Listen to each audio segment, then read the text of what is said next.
Welcome to Scream Queen's Horror Road Trip Podcast. Ah!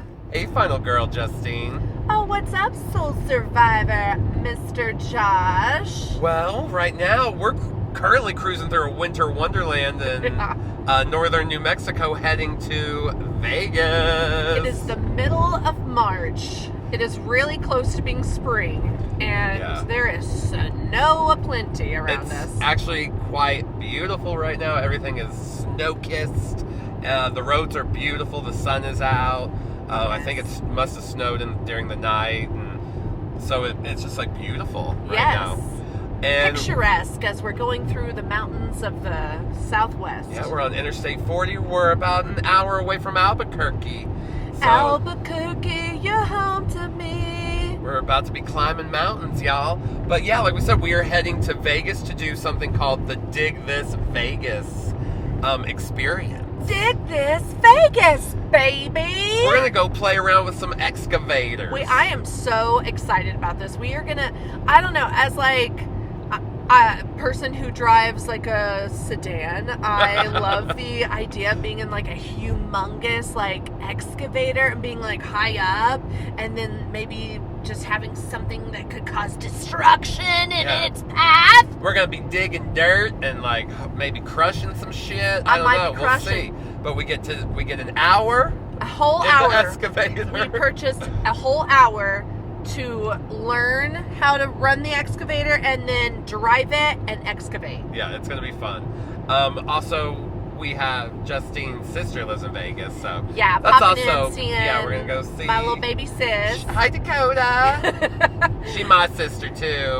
My baby sis, and then my niece and nephews, who are 2 bulldogs and a house cat, and they are the loves of my life. I love them so hard.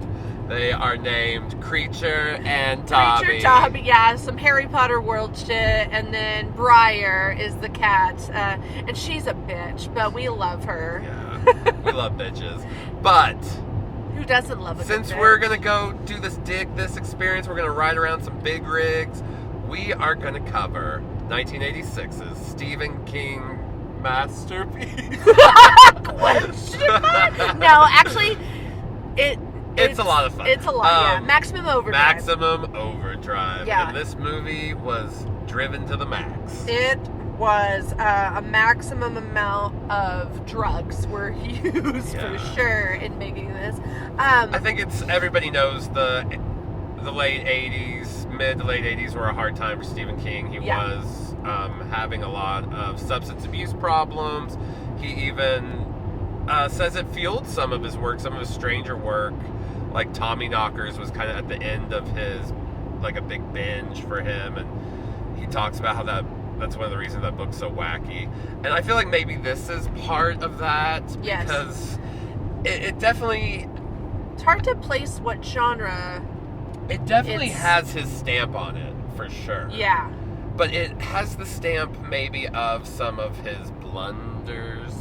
Yeah. Not blunders. I appreciate all Stephen King, even stuff people don't really like, but it's up there maybe with Dreamcatchers and Tommy Knockers, things like that. I mean, somebody who's so prolific as Stephen King is gonna have, like, some misses. Exactly. It's like, that's... His work is expansive, and not everything is going to be a masterpiece, But it says something that for a man that has a book a year and all his books are pretty damn compelling. Yes. And original, and for the most part thoughtful. He has a problem with everybody, and everybody knows how they kind of unravel at the end. Maybe his endings aren't always so tight, but, you know, if you go along for the journey, you're going to have a good time. Yeah. And that's the same for Maximum Overdrive, I feel.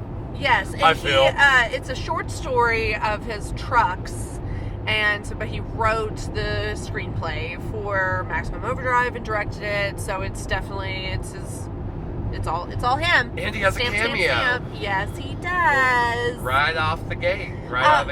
Like you said, even like with the stamps, a lot of the lines, like things that are delivered, are, you can just tell they're like, oh, okay, Stephen King when you wrote that, like, for his books, like, yeah, that maybe, like, a character would say, it would sound a lot better, but on the screen, it just comes off as a little, yeah, like, sometimes you have to alter dialogue from book to screen, because in your head, you can read it a lot of different ways, but, you know, an actor might not read it the same way, and it might not interpret the same way by anybody the way you were thinking in your head. Yes. So... And there's a few, not even a few, it's pretty scattered in here, like those lines. But it also adds to what makes Maximum Overdrive kind of a wonderful, like, B-movie in a way. Yeah. You know? It's fantastic. Turn it on in the background, like, it's fantastically clean your house. terrible and terribly wonderful. Yeah. Fantastically terrible and terribly fantastic. Okay, let's go ahead, dive into the cast. We have Emilio Estevez. Emilio. Who doesn't know Daddy Mighty Ducks? Yeah. Emilio. If you grew up in the 90s, maybe even later, you know Mighty Ducks. Yeah. And you know... Men at Work, right? Didn't he? I mean, he was the Brat Pack in Young the 80s, Guns, yeah, Breakfast like Club. He's definitely... You know, he's been around for a while, but this was him trying to, like, go for, like, a more adult bad boy role. Mm-hmm. I mean, one could say, well, he's not really the bad boy role in Breakfast Club. He's like the jock, but yeah.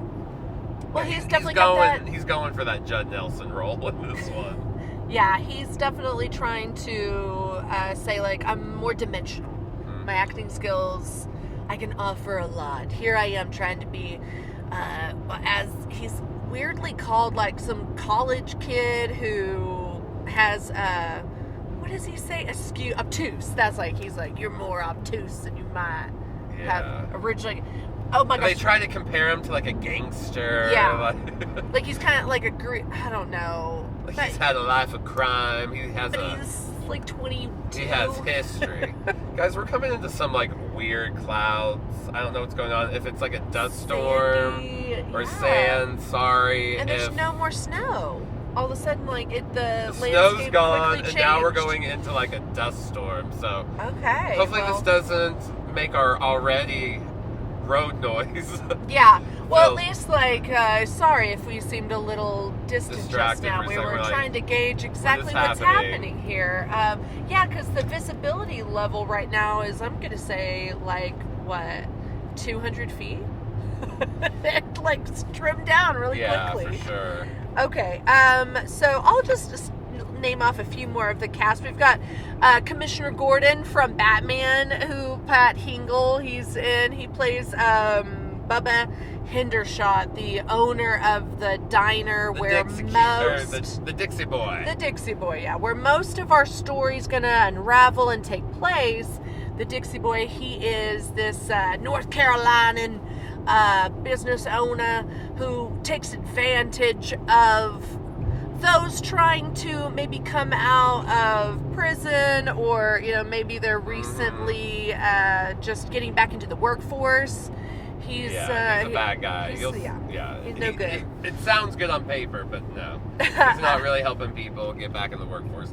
He's using them for free labor and manipulating them. Terrible. But anyways, they're kind of like the most known people. I don't know any of... Oh, we have Lisa Simpson. Yes, Yeardley Smith, whose voice is so recognizable, and if you close your eyes, it's almost like Lisa Simpson is going to be... Yeah. You turn around, you're like, is Lisa Simpson there? It's hard not to hear Lisa Simpson when you hear her voice, because her voice is so distinct. It's very, Yeah, let's just get into the movie. Okay, well, it opens, we get a visual of Earth rotating backwards. Yeah, he's been given a lot of shit for that. Yeah, so we'll go ahead and throw it in there too. So it's going in the wrong direction, and we see a green ring start to form, and then we get a little title card say that on June 19th, 1987 at 9:47 a.m. Eastern Standard Time, the Rhea M comet, its tail the earth is now like been encompassed in and will be a part of for like the next 9 days. And so basically we get this like it's our little prologue. Yeah, timepiece of like, well, this film's probably going to take place in 9 days. Something weird is going to happen because of this comet. Well, the movie starts with a shot of the Bank of Wilmington. And here's our Stephen King cameo. He's just trying to take some money out of the ATM. But the ATM ain't taking it. No. And the bank sign has a scroll as he's like walking up, and it's saying like, fuck you, fuck you. It's not giving them the time or temperature. It's giving them the what's up. It's telling them off, giving them middle finger. And the ATM tells him he's an asshole. And he's like, honey, this machine just called me an asshole. Sugar baby. Sugar baby, that's what he says. Sugar baby, get over here. This machine's calling me an asshole.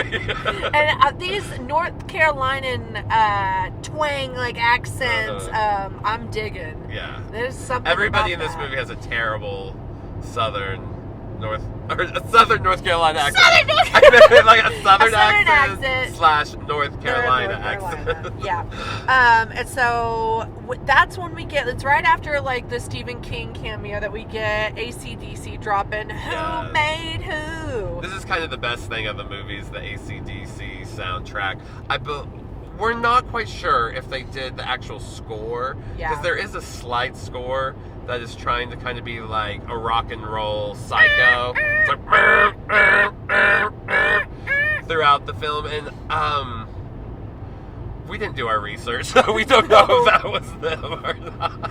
Well, what's funny is even like last night we talked about it. We were talking about it. I was like, but like we were deliriously tired after driving, and so we epic fail. Okay, so we'll make sure to look that up for the second half. Jesus, we never claimed to be professionals. Okay, no, we love just like the free form of this adventure. It's almost like we want you to feel like you're just in the car with us talking. We're just chatting. We're just two bitches. And we like to bring having a conversation. And we also like to just bring our own knowledge about it too. You know what I mean? It's just kind of like what we've gathered without being like, I don't know. I'm not an investigative reporter. But if you listen long enough, you know we do like facts. That's why we get pissed that we don't know something, and then we come back and the second half of our episode tell you what we learned. And I mean, it's borderline abusive. Sometimes I just slap myself. Yeah, like, it's really sad. I'm sorry, I guys. have to like talk her off a ledge. It's terrible.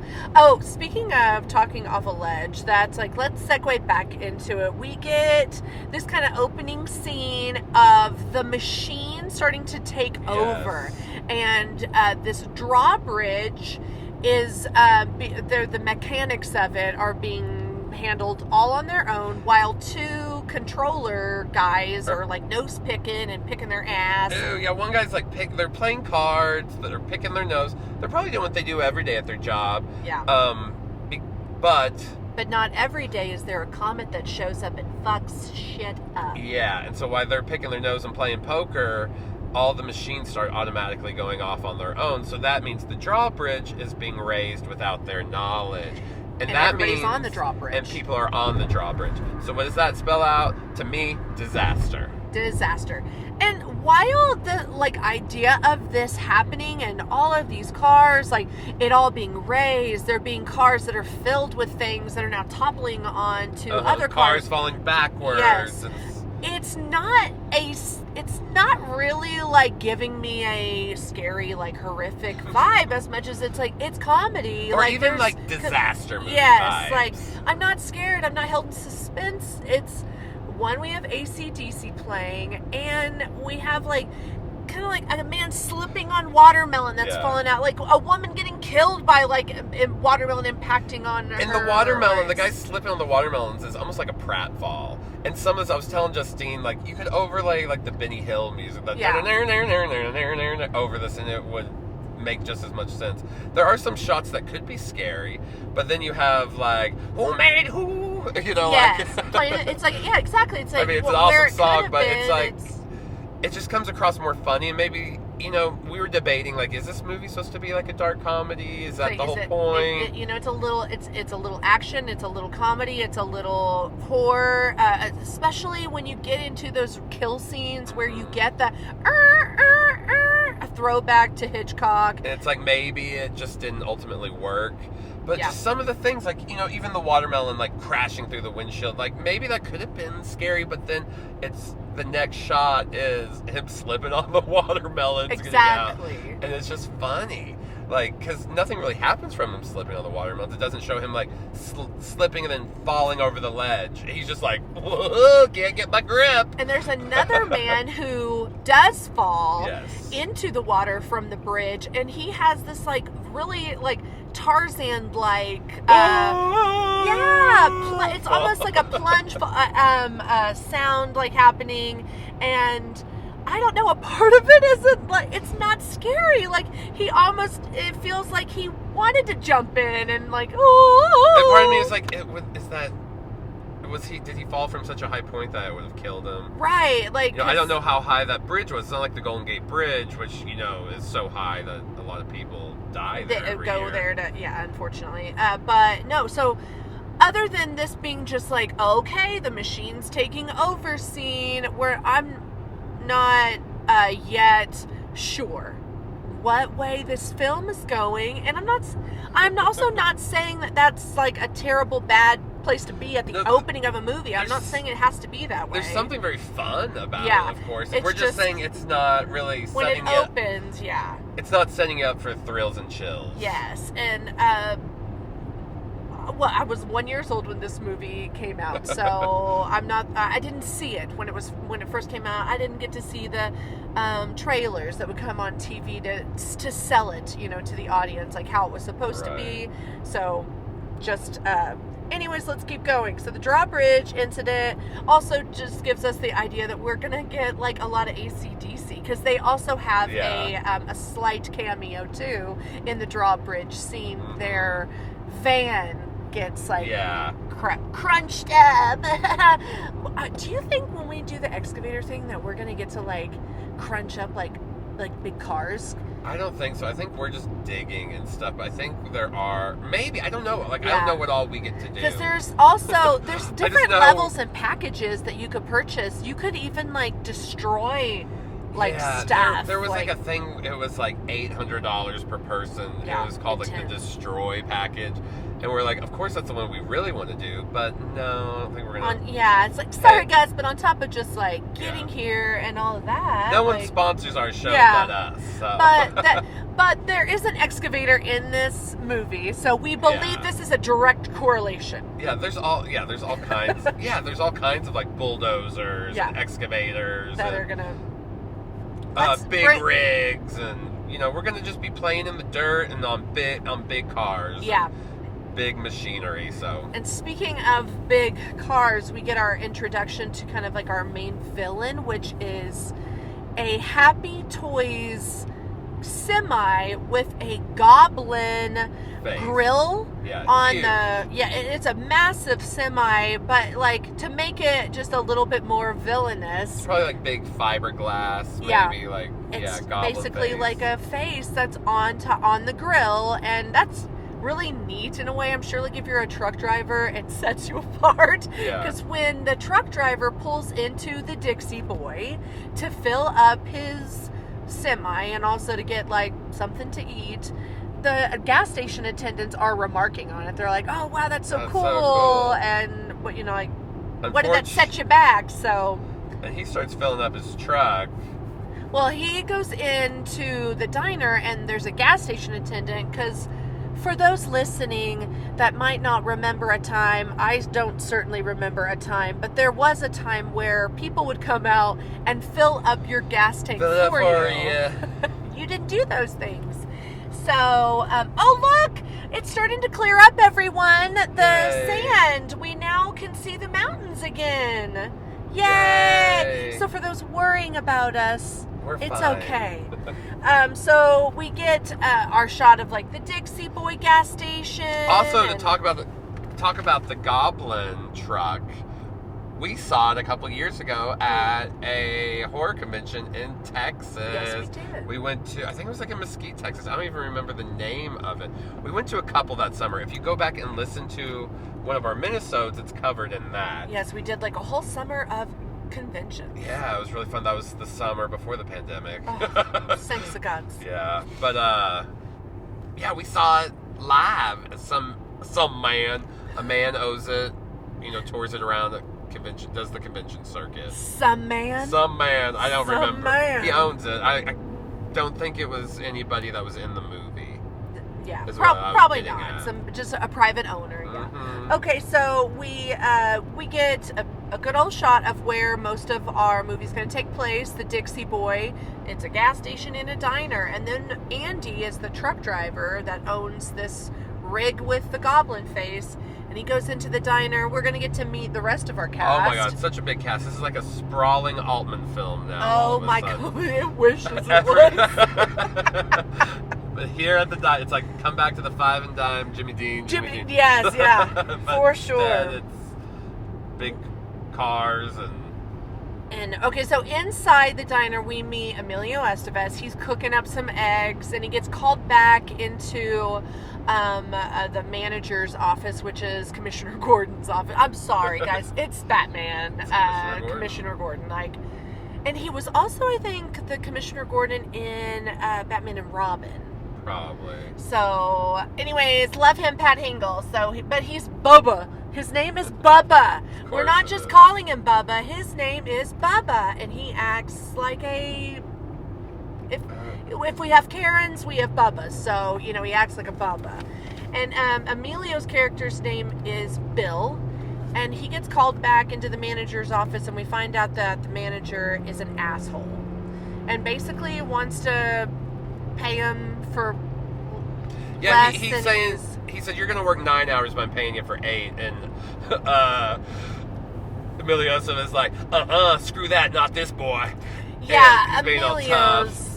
Really. And then Bubba throws his big dick and big belly around, and it's like, boy, I own you, or the state owns you in prison, some bullshit like that. Yeah, we get the idea that he's served a little bit of time, and he probably did, He's out on probation, he's working, he has to work a certain amount of hours, but he's being taken advantage of by Bubba. And he's like, no way, I'm not going to do it. And he goes back into the kitchen, and we meet Wanda June, and she's being attacked by a meat cutter. Yes, she's over there trying to cook something. By an electric knife. And yeah, I don't know. I don't think that I have one anymore, but People there was use a them time. For like their turkey. Yeah, for turkey. But I guess here at the diner they use it for their ham, and she gets bit. Mona June, I got bit. Oh God, I got bit. She's cooking some eggs, and there's some asshole that's like, Wanda June, you waiting for that chicken to lay them eggs? Some whatever. And she's like, yeah. I'm baking it. And you see the turkey cutter or the meat cutter turn on by itself, and it's like coming forward, working its way to her, and then it springs and gets her and bites her on the arm. And she, she's got her twang, her North Carolina twang, but she gets bit. It bit me. And I definitely can tell this is one of the lines where if you read it in, something about it being written. If I'm reading it and the character's like, oh my God, it got up and bit me for some reason, yeah, I get it. That tracks. But it doesn't track in the movie. It up and bit me. That's not what you say when a meat cutter attacks you. You're like, what the fuck? That's what you say.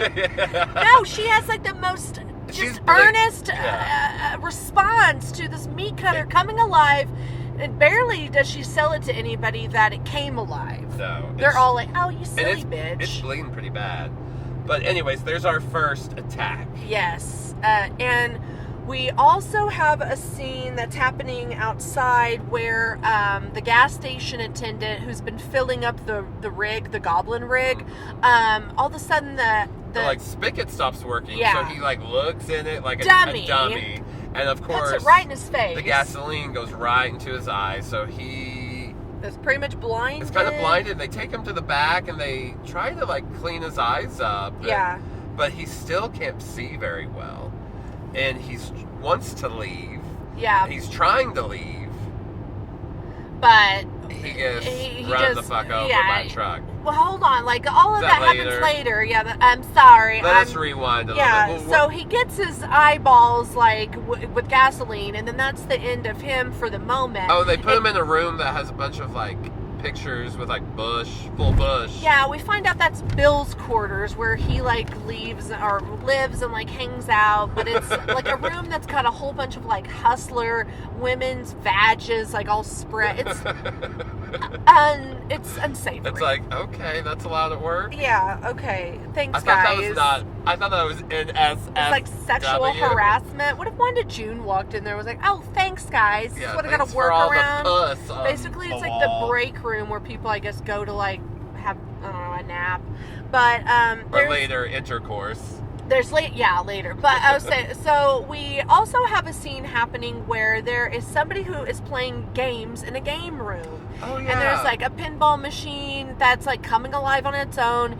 And this guy sees this cigarette machine pushing out cigarettes and coins from the coin machine, and he's stuffing it all in his And I'm just clothing. going to call out, this scene is straight up racist. Yes, they have, like, it's the one black guy in the movie, like, looting from the store. From the store. Then saying kind of like, just it's not stereotypical stuff, it's a little and then racist. Then they kill him. Yeah, and I don't even mean to say a little racist, like if you were large racist or whatever. No, it's just racist. There's a scene in it, and it's just not. And I'll say, okay. I know Stephen King's come a long way. Yes. I know these aren't maybe his beliefs, but he wrote it and directed it. Yeah, it is what it's the visual.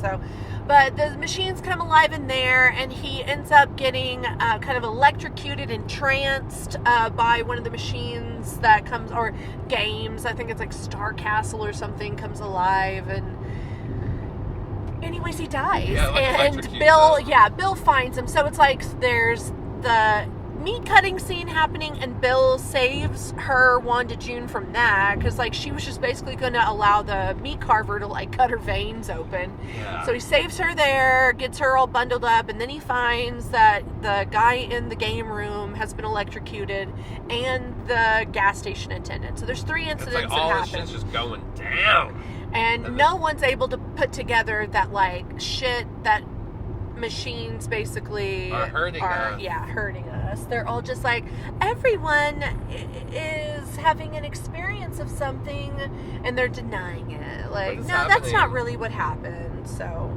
all those incidents happen, and we have, flip over. Sorry, guys. Now we get the baseball massacre scene. I love this. This is the best. This is going back to like, okay, this is just straight up comedic. There's nothing scary about this.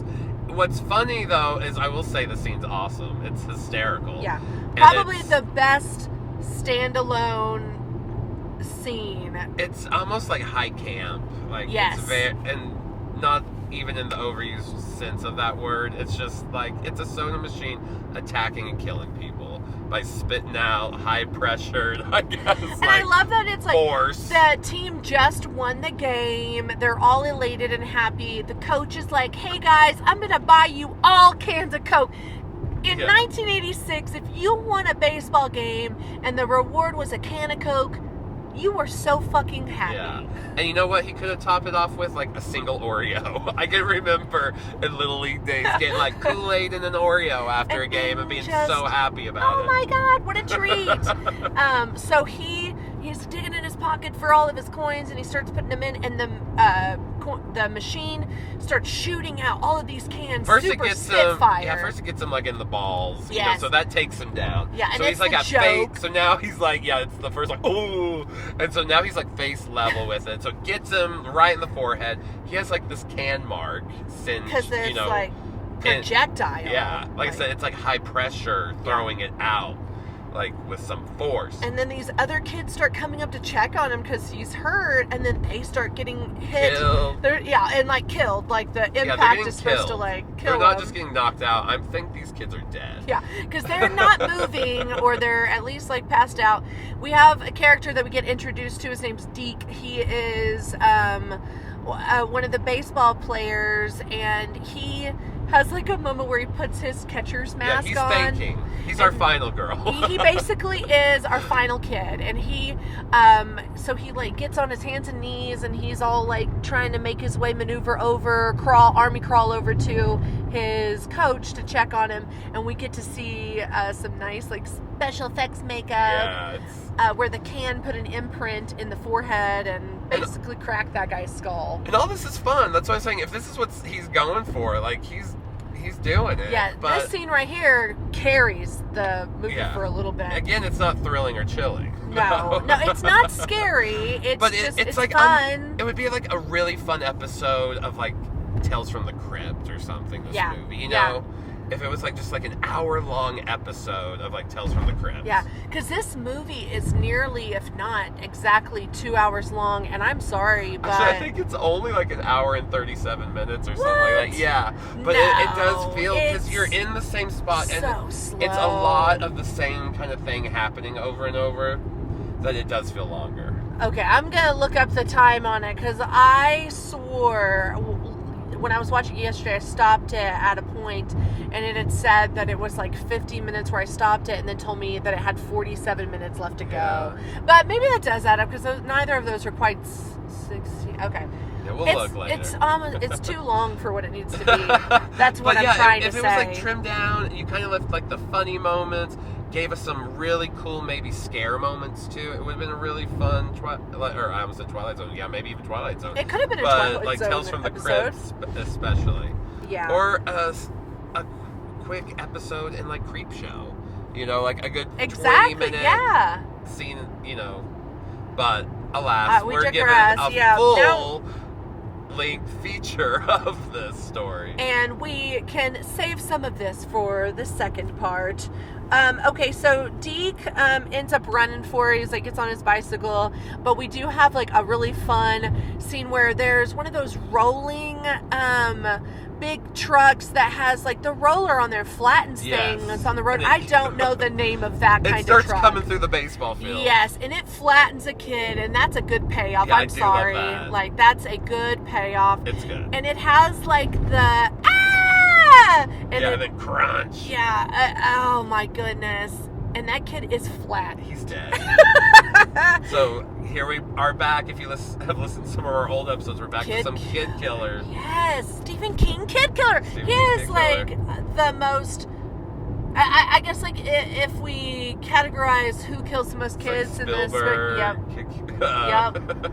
it's definitely he's up there. But now we kind of cut back to Deke, and he's riding his bike through town. Yeah, hold on, not yet. That doesn't happen yet. I mean, he does ride off, but not that scene's not gonna happen. Fine, so the next thing is we're meeting the Bible salesman. Oh God. And the drifter. So we see Deke. He rides off in his bicycle, and then we meet a Bible salesman who probably... He's a pervert. Yeah, he took that job because he likes to travel on the road and pick up drifter gals. And, like, sexually assault them or use them. Like, oh, I'll give you a ride, but you gotta... But not this one. No, she's like, we're not. While they're in the car, though, she's listening to the radio, and there is a broadcast saying, if you're on any of the major highways or byways, get off now. Yes. Get off the highways now. And the guy's too busy being pervy on her to hear. Oh, gal, how you feeling? Yeah. Oh. And she, like, yells at him. And one of the funniest lines is like, oh, I never heard language like that when I was a boy. No. You know, when I was growing up, girls didn't talk like that. Yeah. Oh, girl, he's always calling a girl. But Girly. She grabs the steering wheel. She takes charge. Yeah, she she grabs the steering wheel and forces him into the Dixie Boy because they were driving by. Just right past it. She gets out of the car and he's like, come back here. You don't know manners. I'm giving you a ride. You come back here. I don't like what he's like insinuating here too. Yeah, like you owe me. You owe me what? You picked her up on the side of the road, so... He nasty. No. You were doing a good act, helping somebody who was walking, and then just... Because you're a Christian Bible salesman. Instead, what you were really trying to do was pick up... I'm sorry, but Josh, you mentioned it earlier. Pick up a poor man's Sigourney Weaver. No, she thinks she had just seen Alien. I think Alien 2 is about to come out, or Aliens. and she's like channeling Sigourney Weaver in this movie with her Yeah. hair, the tough act. Mhm. Not to say like Sigourney Weaver's the only tough woman, but it's just very specific. It is. Something, or maybe There's also, she wears those like sleeveless. yeah. I guess what it comes down to is Stephen King was trying to Yes. channel Sigourney Weaver because ultimately he okayed her wardrobe, hair. You know, he's the director after all. That is So- true. All roads point back to Stephen King Yeah. right now. We also meet a happily just married little couple, Kurt and Connie. Curtis!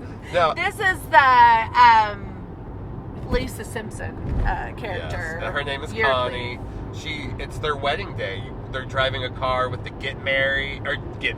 just married signs. Yeah, you you know, can with, tell they're trying to head to their honeymoon. yes, they're heading somewhere. And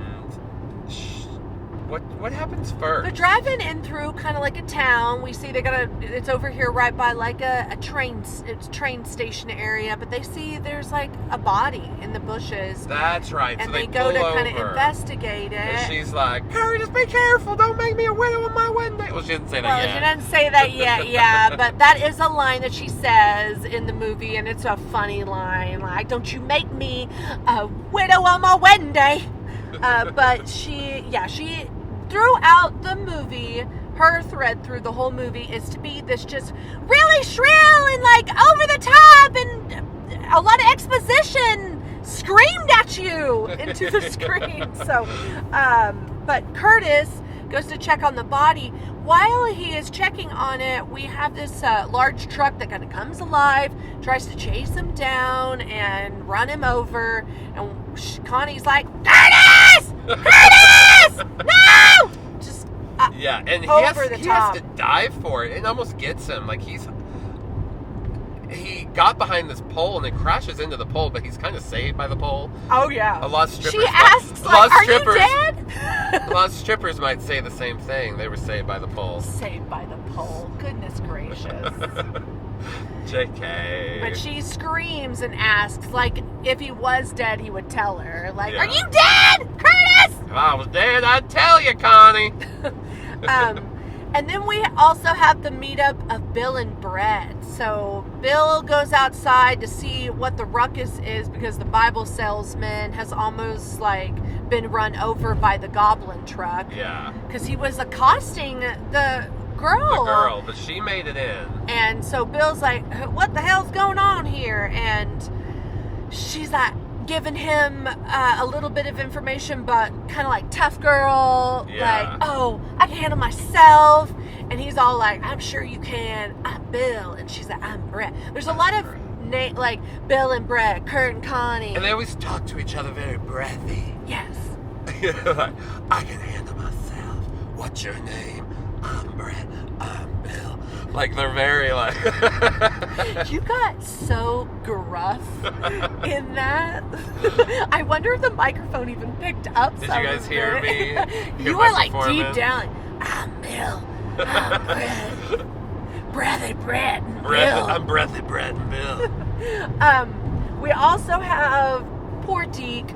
He's on his own a lot in the beginning of this film and having to make his way to essentially the Dixie Boys where he's trying to get to. We find out that his dad is the gas station attendant whose eyes were burned with the gasoline. And so we have the gas station attendant kind of screaming at everybody like, no, I want to go look for my son. I think his name's Duncan, the attendant. He isn't like, no, I want to go look for my son. And they're like, no, you can't leave. And he's like, what am I supposed to do? I can't just leave my boy out there. Which is right. He's doing the right thing, I think, as a dad. Like, he's gonna go find. He's not just gonna let his son fend for himself. But this Boy Scout of a young man, Deke, he can take care of himself, and we're gonna find that out. But I think he's trying to be a good papa. Yeah, and so Deke is making his way through the neighborhood, and he is finding it riddled with like dead bodies. There's even a dog that has a toy truck in its mouth. Yeah, and like, it's dead. And there's like a lady hanging out a window, like you're just with like a hair dryer wrapped around her neck. It's almost like The Happening scene, but yes, but prior. people didn't kill themselves. It was all their electronics killed them. But yeah, so he has this journey. He's hiding from different. There's like even an airplane he has to hide from, and there's a car, an ice cream truck, like all these different things. He's basically like dodging, chased down by. So next up, we've got him. Basically, he comes upon a guardrail. He's got to hide. There's this low-flying little airplane that wants to take him out. And we see this road sign, the Dixie Boy, so we know he's on his way there. Yeah. And we also have that interaction that has happened with Kurt and Connie, and that same road sign, so they're going to make their way. They're making their way to the Dixie Boy. Everyone is slowly making their way to the Dixie Boy, which this to me is very Stephen King. Like everybody, all these disparate people and characters, and then they all managed it up in the same place during a big to-do. Yes, and while they are making their way at the Dixie Boy, the trucks have kind of like come completely alive, and they're encircling the Dixie Boy, and they're letting the people inside the Dixie Boy know, like Bubba and Bill and Brett, that they are captive. Yeah. And when there is Kurt and Connie, they try to get in. Yeah, they see that there's like a gap in the cars going around and around the Dixie Boy, and they're like, we can make it. We can shoot right through it and go. And she's like, no, Curtis, I'm scared. And I like your Connie. I'm scared. I'm scared. But they're going to do it. And the people inside see them, and they're like, oh, those fucking idiots. And then what's his name? Emilio. Bill's like, no, maybe they're not. Maybe they can do it. Yeah. And they do. They shoot for it. They do what? Their car flips. They make it for the most part. They Yeah. kind of get clipped. Yes. And so how it happens, their car flips. It's actually a good stunt. Yeah. And flips on top. And so Bill and Brett run out there. A couple of other people. They gotta cut them out and of they're their getting them seatbelt. out. This is awesome. Connie's shrill bitching moment. the whole Yeah. time. Like, Where's the Curtis? Oh my God! yeah. You get me out of the seatbelt, Curtis! She's funny. She is funny. And so they rescue her, but it's when they're rescuing them that Bubba comes out, and he has this like missile, or what did you call it? A bazooka? Like a bazooka or something. Yeah. Tries to shoot one of the trucks, but It does. but then they get really pissed. And Bill is like, what the hell? You've got artillery? And because I guess his son works there too, Bubba's son. He's like, yeah, we got a whole bunch. But Bubba like hushes him up and is like, oh, shut the fuck up. Like, don't tell him. Which is always, here's the villain. Yeah. Like the villain is the guy who has the resources, but either won't let everybody else use them or uses them completely to his advantage. So, no, he's like stockpiling. I think he's like a terrorist, probably. He's like a hoarder, or he's like a classic doomsday prepper. guy. Yeah. Like he's getting ready for something. And we know that like Bill, with his quote sordid past, he might be able to use those. Maybe he knows how to use them. So Bill though finds out a way. This is kind of like a funny scene where he busts into the bathroom to find Bubba's son, who's like taking a dump, and then he like has his head like Emilio Estevez is sticking his head over while the dude is farting. And he doesn't even loud. He doesn't even make a face like, whoa, this fucking stinks. No. He just has his head down in the funk, in the fumes of his farts and shit, and just talking, looking at this big Bubba's limp dick like as he sits there. Away, just like it's weird. I don't get it. I'm like, okay, can't you talk to him without leaning over into his stink? It's strange. Like, do people like just hang out while you're dumping? No, they don't. Not me. I think it's boundaries. Yeah, they have none. Anyway, so yeah, Deke is like, Bill's like, you gotta tell me where it is, and so I guess just for the sake of needing privacy, the Bubba's son is Just like, tells it's him. down there. There's a basement. Go down there. So Bill and Brett head down there, and they're like, oh my gosh, this is amazing. We can defend ourselves. Mm-hmm. And Bubba, Then they get caught by Bubba, but then they tell Bubba off like, fuck you, Bubba, I'll shoot you. take a shit. And then they go back upstairs and have sex. Yes. Not Bubba and Bill, but Bill and Brett. Which may have made for like a better part of the movie. And Bubba and Bill have a moment where they come together, realize their differences. And you realize Bill is the dad of the boy. That's why he didn't mind the stink. Oh, even though they're the same age. But yes, and my theory just fell apart. It fell apart as you spoke it, but that's fine. Okay, so yeah, Bill and Brett have some very uninspiring well, sex. Apparently he made love like a hero. Yeah, we don't see their sex, so we don't know if it's uninspiring. She was inspired. She said, "Baby, you a hero." I don't know how. Emilio Estevez looks very proud of himself. He does, and then there's like all the cooter up on the wall and stuff, and I'm just like, really? Like he's like, "Baby, I had to look at the other cooter to get hard." Yes, exactly. I'm just anyways, but then they decide. Wanda June's upstairs getting trashed and just like talking about how we made you. And they all kind of decide to like hunker down for the night. They all get in their booths and go to sleep. Yeah, and Emilio's character Bill's like, I've got this idea because I used to be on sailboats, and so if we can make it to the marina, island, which is about a mile away, we can get on a sailboat. It won't be a machine, and we can take it to this island called Haven. And there's no cars or automobiles or anything that can harm us like that on that island. Yeah, and it's while they're there that night that they hear, because I guess, also we forgot to talk about, so the Bible salesman, he gets run over because he does eventually like get pissed at these trucks that kind of like run over his car. Yeah, and his car was brand new. When he was so excited and kept talking about his brand new car when he had Brett in the car. Yes, yeah. He's like, look at me. I'm a Bible salesman. I'm taking my car around America. He's like, I'm selling lots of Bibles. But he got run over because he got hot-headed and was calling every truck names. Yeah, one of the trucks hit his brand new car, so he goes running after him, and then they hit him, and he doesn't get run over. You see him get pushed down like this little cliff, right? Yes, yeah. And I guess like a lot of people thought he was dead, and he ends up not being dead, and he's out there in the middle of the night crooning like, someone come save me! So Bill and Kurt are like, I guess we gotta go save him.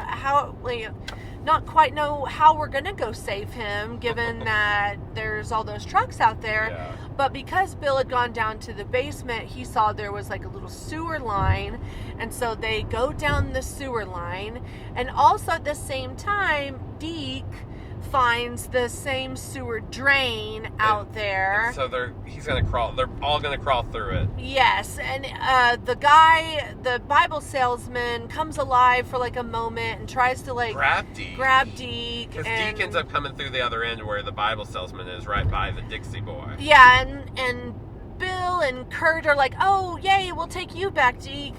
Bible salesman guy ended up dying just because he expired, basically. He was out there screaming for his life, and exposed to the elements died. With injuries. Yeah, so Deke gets saved. He gets taken back to the diner, but Bubba really tells sad. him Bubba is so mean to him, and it's like, your dad died, boy.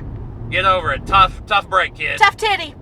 And this pisses off Bill and Brett. And they're like, you motherfucker. Brett slaps him and is like, that's for your bad manners. I'm like, no, it's for like having no compassion. Not at all. It's not about manners. It's about having no compassion. Like, he just learned that his father died. And you couldn't even break it to him nicely. You just But you get the sense that now they're forming a little family. Brett and Deke and Bill.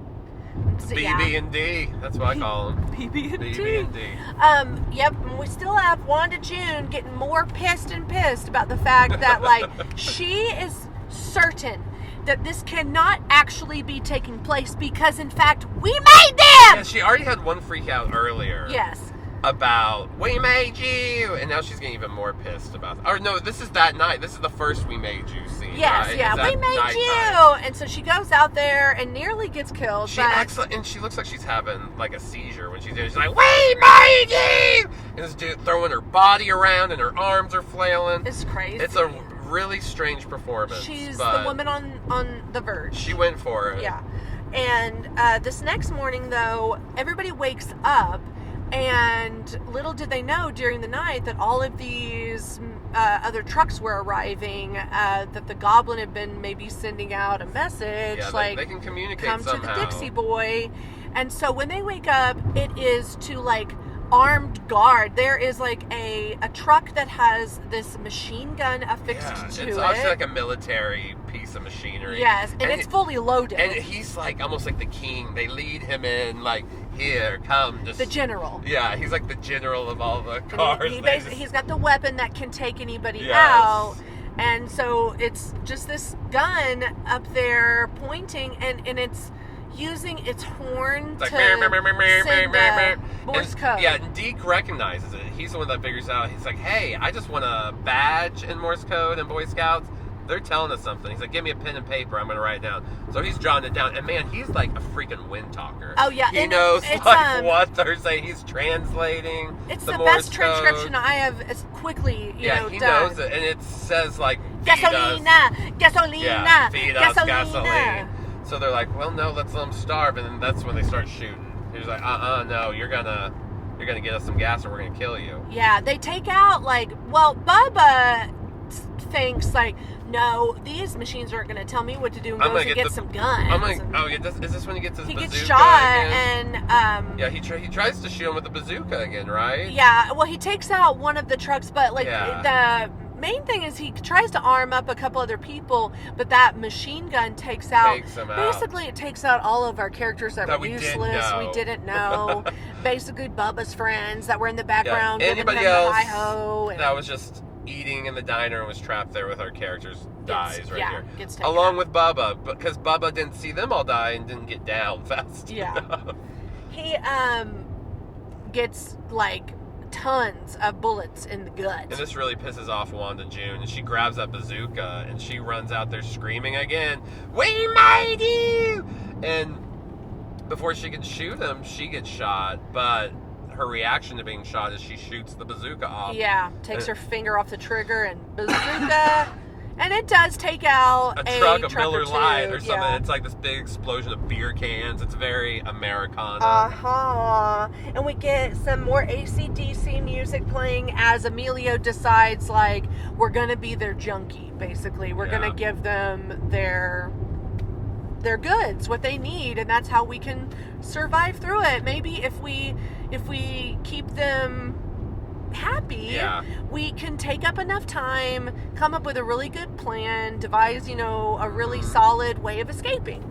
And that is exactly what they do. So Amelia goes out there and starts feeding them. Feed me. Feeds them. But then he gets tired. He's out there doing it all day, and so is Brett. She looks all tired. But a man, and do we even know this character? He's never really, like, talked about much in the movie. Well, it's the Andy character that owns that goblin. Oh, that's right. And he comes out and helps. And you know what I have to say?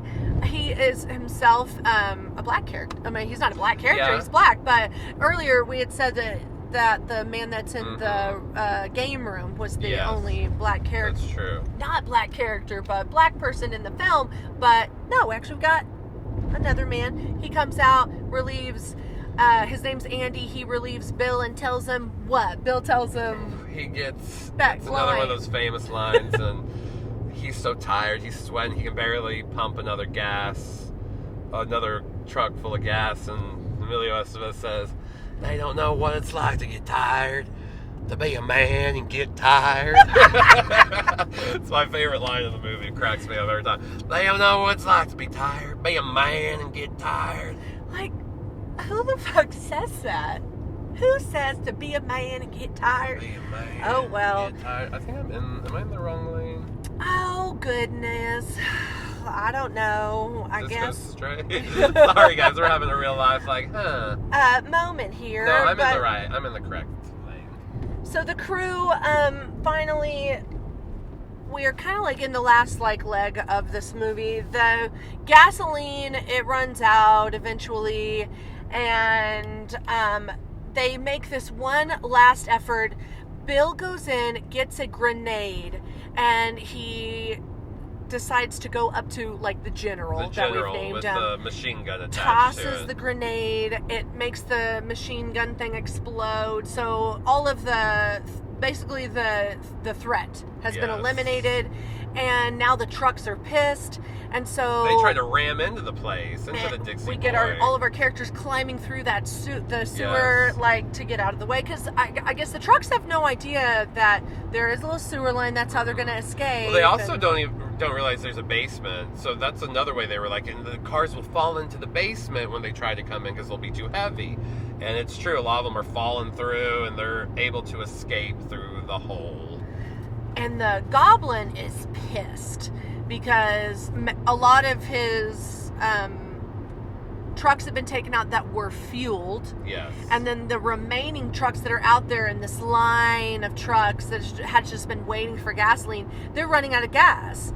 And so the goblin, looks out, I'm going to put that in quotation marks, sees all of the characters out there kind of like in the countryside, making their way through... downtown. You want to sing a little No, bit more? Okay. that's enough. Making their way downtown. Our characters are making their way to the marina, and we get our goblin takeout. Yep. Scene. We get some more AC/DC going, and then we have Bill with another bazooka takeout. Yeah, I love the bazookas in this movie, if that's what they're really called. That's what I called things like that as a kid, was a bazooka. It's this big grand finale explosion. We get one more character who gets run over. He's trying to take a diamond ring off of a dead body in a car, and he gets run over by the goblin. Serves him right. Bill's like, nope.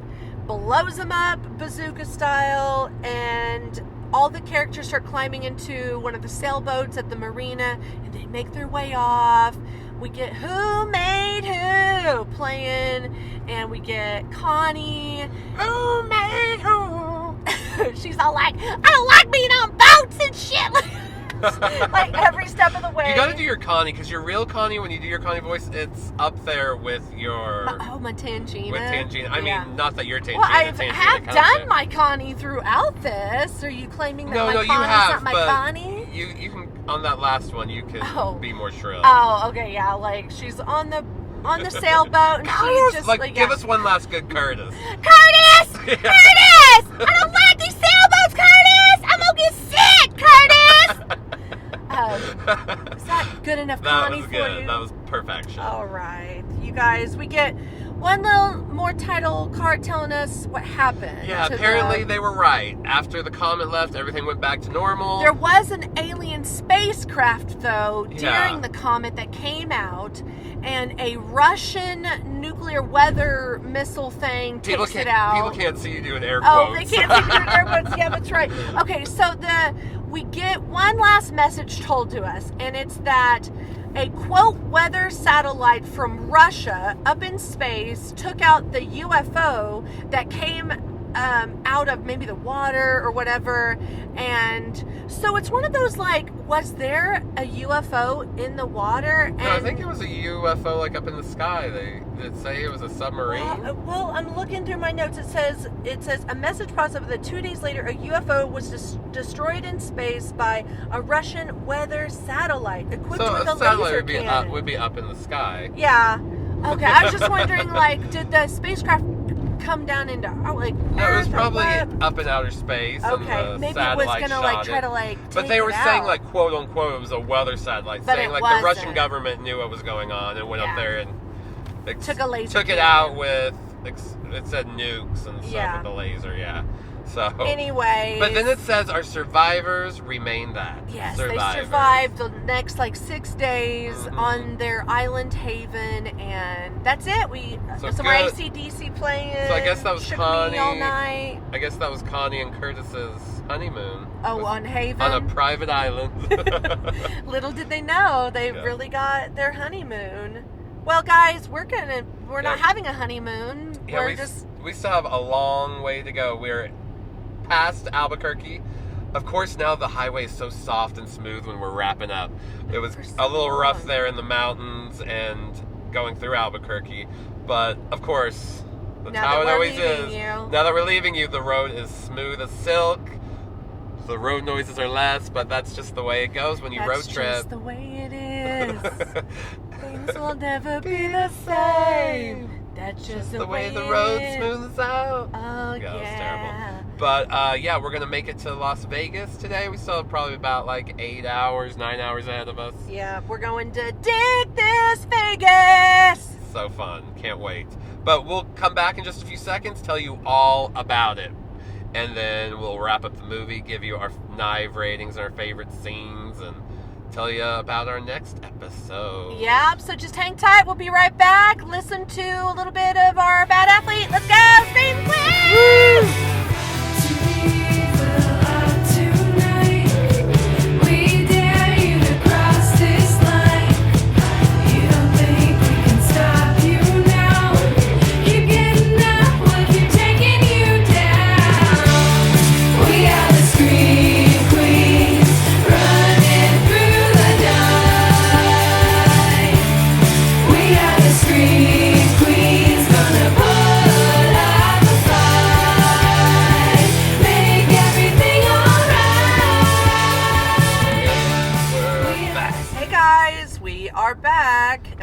Back in Oklahoma. Yeah, we are cruising down the highway trying to get home. Left Albuquerque a little bit ago, well, several hours ago now, and we just want to get home. Take me home! Take me home! Take me home! We had a crazy Vegas adventure, and you know what? It's not just going to stay in Vegas. We're going to tell you all about it. Oh, shit. Yeah, that old saying ain't coming around here. Let's just kick it off. We got to my sister. She lives in Las Vegas. Saw her cute little animals. She got a new puppy, so that was an experience. And they were so cute. They were throwing up and pooping everywhere. Oh, my goodness. They were so excited. We really threw them off. They were, there. They were just so excited for us to be there. They're bulldogs, and one of them is a puppy, and he just could not control himself. And then the other was just completely thrown off by. Their names are Dobby and Creature. Yes, I think we told you about them in the last segment. But, yeah, we got to see them. We had a beautiful dinner that night out on her veranda. My sister, she made a delicious meal for us. Just like some Italiano. And we got some good rest that night. It was a long journey. We were 2 hours ahead. We went back 2 hours. So at 8 o'clock, you know, when it's midnight there, it's like 2 a.m. our time. Yeah. So the next day, though, was full of adventure. We had some yummy breakfasts. We went hiking on Lone Mountain. Oh my God. Did we go hiking on Lone Mountain, It was guys? scary, and I almost got killed by the hills that I'm not sure if they had eyes, but they tried to kill me. That they had eyes. And made it pretty far, but then I was like, you know what? I gotta go back down this. And it's steep, and this is about as far as I really want to try to go down from here. I got I know my sister got 600, and I got really close to 600 feet, and then it was just kind of like, what am I trying to prove? Like, there's not anything really happening here. There's no medal that we're earning, and we, just stop already.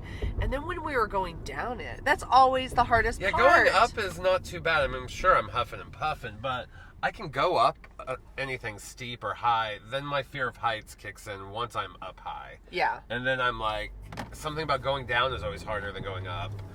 And yeah, it just kind of, I was like, okay, this is where I'm going to stop, so this is where I'm going to go down from.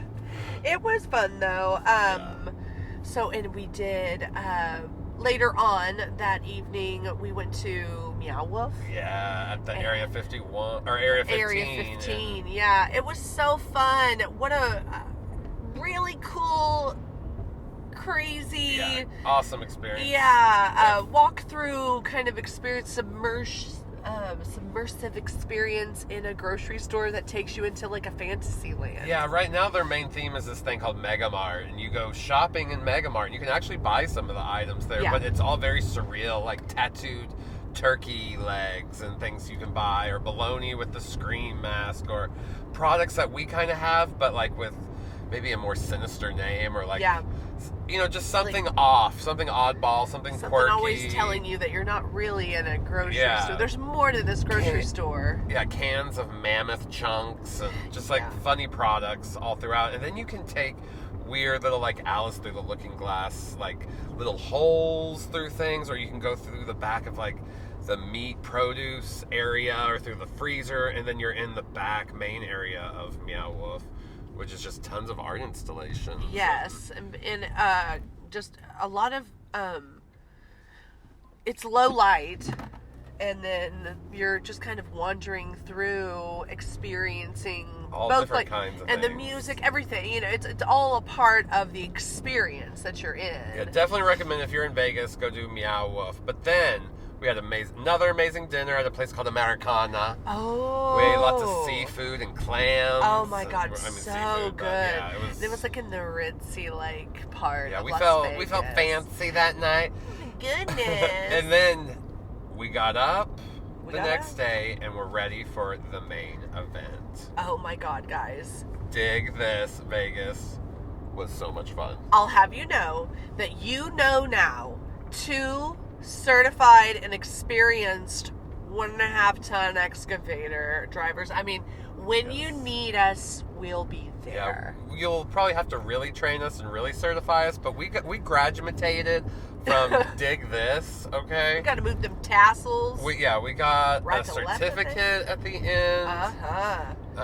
Josh put his tassels on his titties. I put mine on my titties and shake them around when I'm feeling thrilled. And he went ahead and wore that onto the excavator. It was so fun. We were like simultaneously doing stuff. Yeah, we were kind of side by side. We even got to the point where we could pick up a basketball with like the little claw. There were so many little handles and levers to pull, and it was always like backwards. Yeah. Like you did the thing opposite of what you like. You know, if it needed to go up, you would push down. If it needed to go down, you would be pushing up. Yeah, pretty much. And the whole time we were wearing headsets where we were listening to an instructor kind of reminding us which thing to press or push. Yeah. Because there were so many things. There were 2 joysticks on both sides, and each direction of the joystick did something different. Then you had 2 big pedals in the front that you pushed with your hands to move back or forward.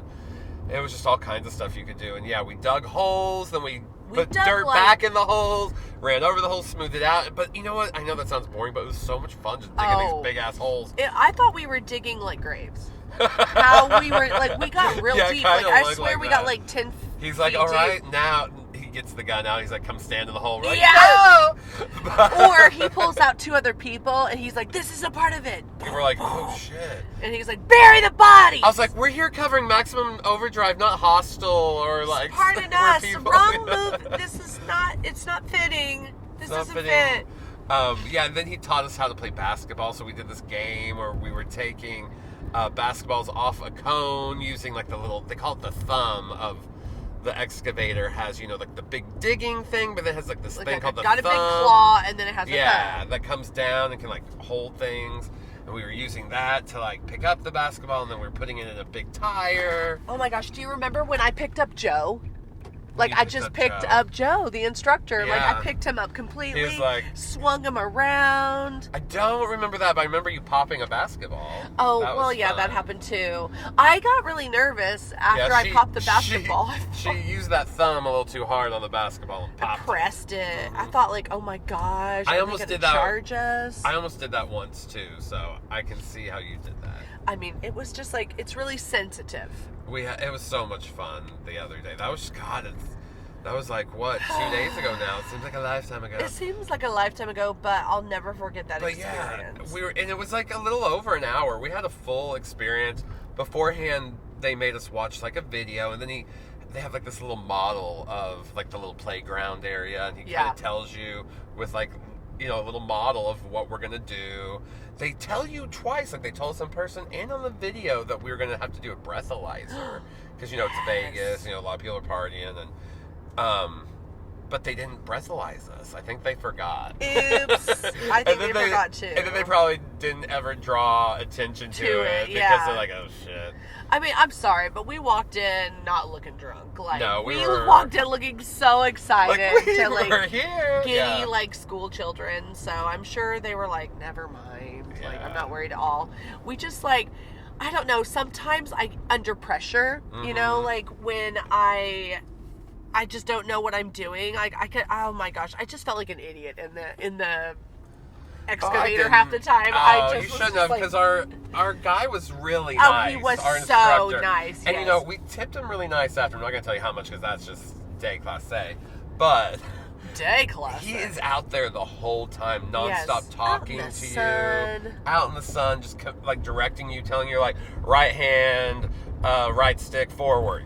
Like saying stuff like that. Like Josh, left joystick back. And then you finally get the hang of it, and you just get some free time to dig and play around. That was like the most favorite part, was the free time. Too. But I mean, even then, he's still like, he can tell when you're kind of like messing up. He'll be like, Josh, left joystick, blah blah blah. You're like, oh, okay, he saw that I was doing the wrong thing. But yeah, then you get to play games. I would say it's worth it. I will disclose, for our event that we did an hour on the extra large, what was it called, the half-ton excavator or whatever, and it was a big machine. And it's one of the cheaper experiences, and it's $200 a person. Yeah, so it is a pricier place. Like, they have an experience that's like $800, nearly $1,000, called like the Tear It Up or something. Where it's like the demolition. Yeah, and that sounds so fun. And of course, that's what we really wanted to do. That would have been maybe more on theme with Maximum Overdrive, but we're like, we're fine with digging stuff for $200. Yeah, that's and expensive. Still, like, there was an excavator in Maximum Overdrive. Like, we did witness as machines came alive. That's right. So we were just the ones that were making them live. Yes. It was a blast, though. Highly recommend it. Save up your extra dollars when you go to Vegas for this. Yeah. It's better than throwing that $200 away. In a slot machine. Yeah, in a slot machine. At least you got, like, an experience. Yeah, and it was a blast, and you're kind of out on the outskirts of Vegas, so it is all dusty, and, it's kind of like you feel like you're out in the desert. Like, it's really fun. We loved it. And enjoyed the hell out of it. And then we do want to tell you briefly about another experience. We did this later that night that had nothing to do with Dig It. It's called Super Frico at the Cosmopolitan in Vegas. One of the coolest restaurants we've ever been to. That, like, I'm just over the moon. Like I love that place. True experience. It is a true experience. You'll be there a couple hours. We always do. We love our appetizers, and drinks, an assortment of foods. It's exactly kind of it's a big freak show circus. Yes. Yeah. You definitely are like, oh my gosh, I feel like I'm in a sideshow. But it's fun, and it's just like kind of like people walking around in different dress up and costumes and masks, and there's a DJ, and there's like a show going on a stage, and people coming around, to conga lines, yes. And people with like penguin masks and nice suits on walking around, jugglers, and just on and on, like just complete entertainment nonstop while you're eating, and the food's delicious as well. The drinks were yummy. It was fantastic. Speak highly of it. Can't say enough good things about Super Frico. So we had a great time in Vegas, and now we're just weary travelers trying to get home, and now we want to tell you about some of our favorite stuff about Maximum Overdrive. Yeah. Okay, I think you did the fave scenes first last episode. So you go. So yeah, okay. I think probably my favorite scene is gonna be when Wanda June we made you. It is like, I mean, we've seen, like the we made you, and she just goes over the top, and she gets all shot up, and both of her scenes, I love the one too when she doesn't get shot. Yeah, but that scene alone is that military car, had come in, and they kind of knew what they knew what was required of them. Now they're at the Dixie Boy, and they know that they really want us to heal them up and be their bitches. But I just love how she's so over the top. She gets it. Wanda June's character gets what Maximum Overdrive is all about. She knew what movie she was in. We made you. It's really good effects. That's a really good fave scene. Over the top, campy. My fave scene, I'm going with the soda pop murder. It's just stupid. Like, I love it. It's like the funniest instance of like a machine trying to kill you, you know, like of everything that you see. Like, even the hairdryer in a way makes more sense. That when you see the lady half naked with the hairdryer around her neck out the window. You're like, the soda machine. But something about the soda machine, just, it's so funny. And that whole scene in general, like, you can totally see where the cans are being piped out of and shot out of. And yeah, it's completely set up for that effect. Yeah, it's just a lot of fun too. Like, something about this movie overall, like, it's Stephen King. Like, I can see how this was his first movie and only movie, but but you know, if he's, I guess, been quoted, like, when people ask, like, how come you haven't done anything, he's like, have you seen Maximum Overdrive? But it's like, now maybe, like, okay, well, you learned from it. What would you do now if you could make a movie? Who knows if he would at this point, but definitely. I even like that part, you know, that whole baseball field scene where that rolling and that's kind of like an extension of that scene almost. And then Deke is riding around and sees all the other aftermath. The whole sequence is really fun. And I'm not disparaging Stephen King by being like, oh, that scene's stupid, it's totally Stephen King. I just mean the whole setup of the movie, like all these different characters coming together almost like at a gas station type thing. It's very like The Stand, all these characters at a gas station. I'm just saying it has like a lot of his stamp is all over it. Yeah. It's almost like the Stephen King tropes. Yes. I'm surprised there's not a writer in it. Like, you know, there's not a character that's a writer. That's, I think, one of the ones that's missing. Has aliens, like, he loves, like, an alien. Yeah, he does love alien, and mixing aliens in not a strange way, but, like, in a way that's detached. Paranormal story, like, something like Over the Dome, or It, or, you know, sometimes you're like, okay, is this ancient evil, like, maybe not paranormal, is it from another world? Right, like, is it in the universe? Mm-hmm. Bad things just out in the universe? I mean, Stephen King... he's iconic. He fills our minds with the scariest stuff. I read all his stuff, and by saying I read all his stuff doesn't mean I have read everything. I have all his books. I try to read a couple a year. I have a stack that I still haven't gotten to, but you know, like he's so prolific, it's hard to keep up.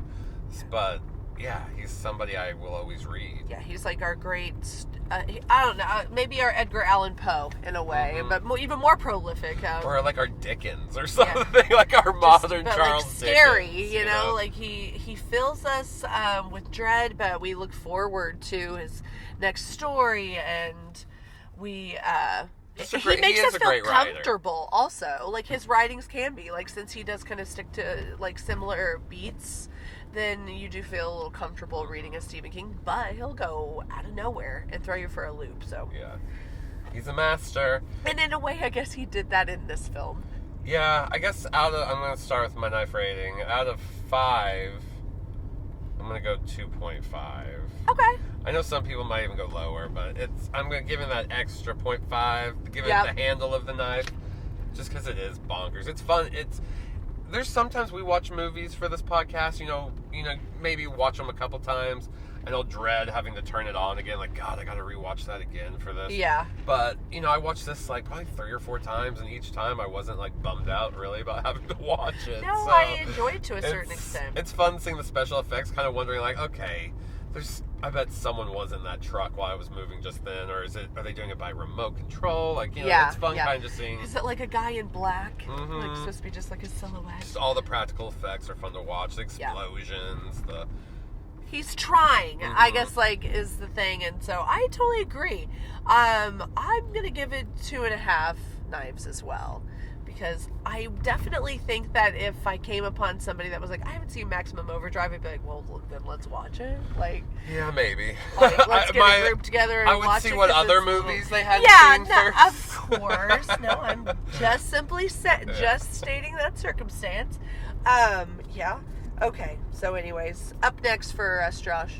We are heading to Arkansas. We're going to Hot Springs, Arkansas. Yeah. And they have a Madame Tussauds Wax Museum, and we're covering House of Wax 2005. Yes. Paris Hilton's House of Wax. Yay! Hot. That's so hot. What's that song? Give me I'll show you my world. We don't know it. We're going to.